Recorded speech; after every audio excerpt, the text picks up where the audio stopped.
Bonjour à tous, bienvenue sur ma chaîne. Donc aujourd'hui c'est la deuxième partie de ma vidéo. On va faire les tests sur la Fossibot F3600 Pro. Là je viens de la mettre en charge à 400 watts le minimum. Comme je vous ai dit, moins on charge rapidement, mieux c'est pour la batterie, pour ses cycles et sur sa durée de vie. Donc là on va faire les petits tests.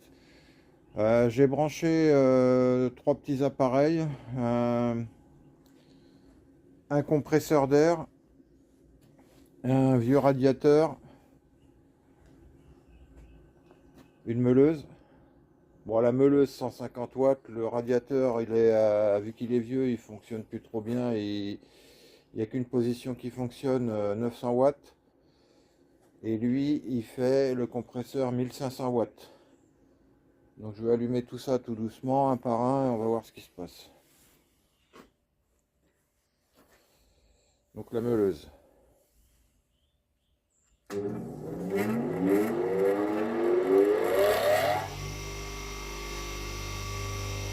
Au démarrage, ça consomme, c'est normal. Hein. Faut qu'elle se lance. Donc là, j'ai les 150 watts à peu près de la meuleuse, 160. Je suis à 400 watts de charge, donc ça compense, ça prend plus de charge, ça prend les 150 watts de consommation à peu près. Hein. Donc je suis à 555, 560. Je vais allumer le radiateur.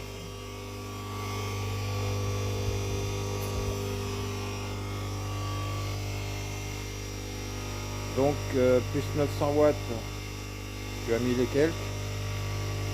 Bon, je suis pas à 10 watts près, hein. Je vais pas, on va pas titiller. Voilà. Maintenant je vais allumer le compresseur.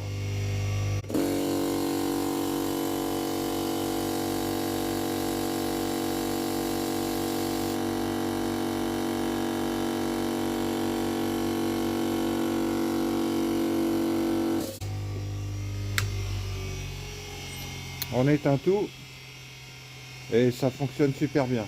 Bon là je viens de brancher, on voit la rallonge, ça suit, il n'y a pas de triche. Un Karcher, il fait je ne sais plus combien de watts, faut que je regarde ça. Je vais l'allumer, on va voir s'il déclenche. Ça a l'air de fonctionner. On va voir.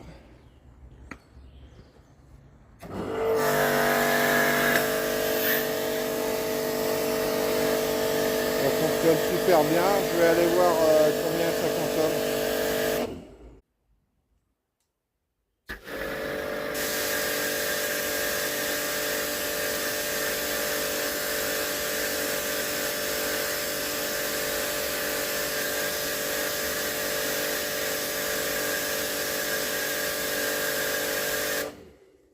Eh ben, ça fonctionne super bien.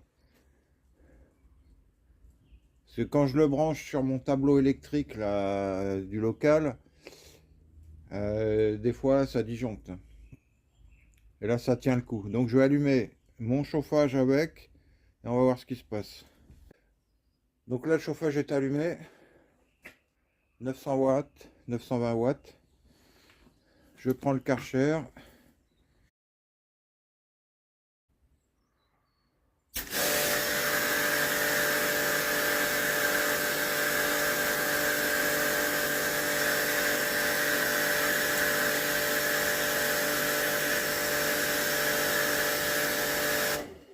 On va allumer la meuleuse avec. Vous avez vu, elle pompe hein, pour démarrer la meuleuse. Hein. Karcher.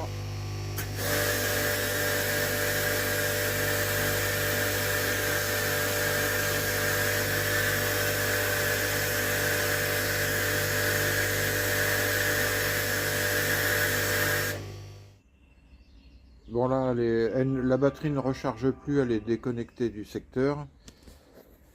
On va allumer le compresseur.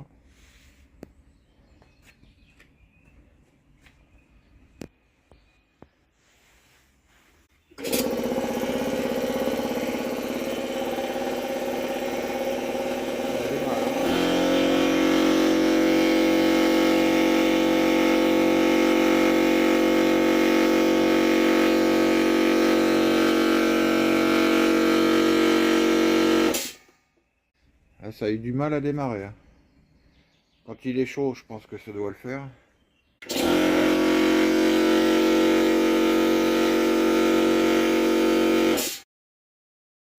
Bon, bien à chaud, ça fonctionne parfaitement. Par contre, quand il est froid, vous avez vu, hein, ça a du mal à démarrer, ça pompe énormément. Bon, c'est normal, hein. Voilà, j'ai branché deux radiateurs. Je suis à 2737 watts. Et la ventilation s'est mise en route, elle monte crescendo.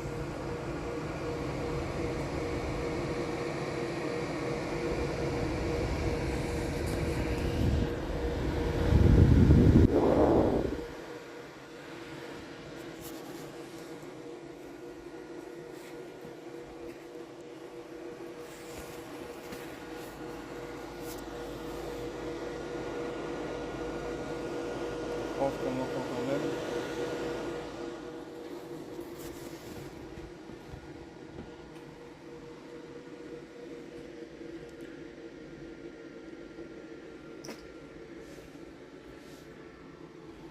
L'air descend parce qu'il y en a un que le thermostat a coupé. Voilà, on remet.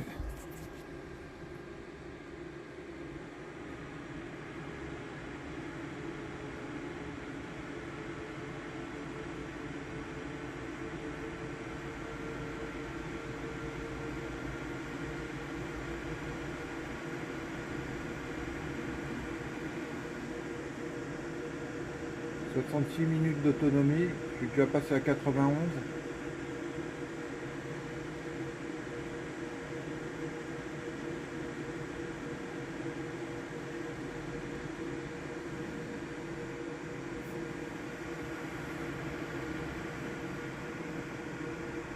Donc elle est à 67%.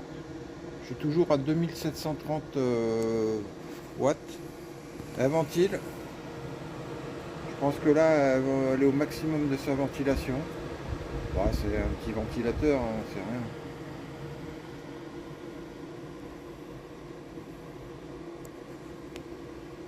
Bon, je teste, j'ai mis la bâche, la batterie ventile, et c'est bien ce que je pensais. L'air ne sort pas du tout. Il faut absolument ne pas faire ça. Quand la batterie est allumée, il faut surtout pas la couvrir comme certains. Enfin, certains, il y en a qui ont essayé, il y en a qui disent qu'ils peuvent la couvrir quand elle fonctionne, mais il faut pas le faire, hein. Si vous voulez pas que ça crame ou que ça foute votre batterie en l'air, faites-le surtout pas. Ça, c'est pour la couvrir quand vous la rangez dans le garage et que vous vous en servez pas, hein. C'est tout. Petite info, quand on charge la batterie, moi je l'ai réglé la charge maximum à 95%. Comme ça n'atteint pas les 100%, ça préserve la batterie, encore une fois, je le répète. Et elle descendra pas en dessous de 10%. Et en fait, quand je la charge et qu'elle est presque au pourcentage atteint, elle diminue de moitié la charge. Là, je l'ai mis sur 2200 watts, charge 1100 watts, et ainsi de suite.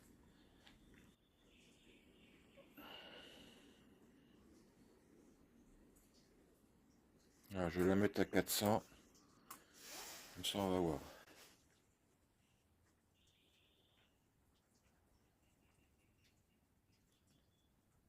Donc c'est bien, comme ça elle charge pas trop fort et c'est toujours pour la batterie, pour la préserver. Ouais, c'est nickel. Donc là voilà, elle vient de s'arrêter, elle est à 95%, comme je lui ai demandé, et elle s'est coupée. Bon, c'est pareil, les temps de chargement changent en fonction de la charge, hein, c'est normal. Donc là on est à 2200 watts, il restera 92 minutes pour la charger, et plus je vais descendre, bah, plus le temps va s'allonger.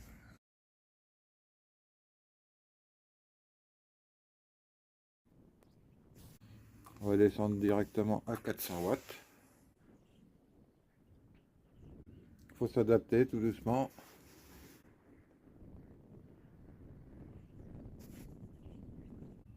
Voilà, de 92 minutes, on est passé à 7 heures. Et comme je me répète, je préfère me répéter, quand ça charge lentement, c'est mieux pour la survie de la batterie. Enfin, pour la vie de la batterie. Bon, bien sûr, sur la version pro de cette batterie, il y a une application qu'on télécharge, qu'on met sur le smartphone, et on peut régler plein de paramètres. Je vous ferai une petite vidéo là-dessus ultérieurement. Bon, la batterie est branchée sur le secteur, elle est chargée, 95% comme je vous ai dit, je ne vais pas plus loin. Et quand on la branche, automatiquement elle s'allume. Là je vais la brancher.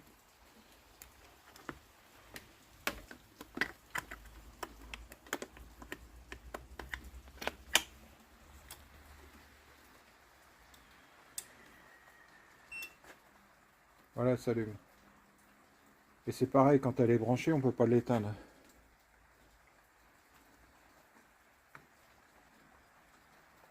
Que j'appuie 3-4 secondes ou plus,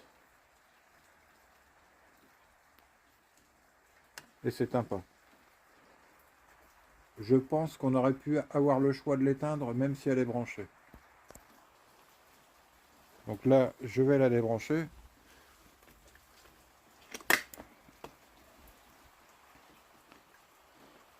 Et là, je vais pouvoir l'éteindre. Voilà.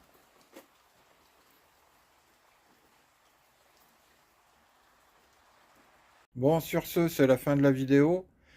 Si vous avez aimé, mettez un petit pouce bleu et abonnez-vous. Prochaine vidéo, je vais brancher ma maison sur la batterie. Et puis on verra ce qui se passe. Et plus tard, je vous ferai une autre vidéo sur cette même batterie avec un inverseur de source. Allez, ciao!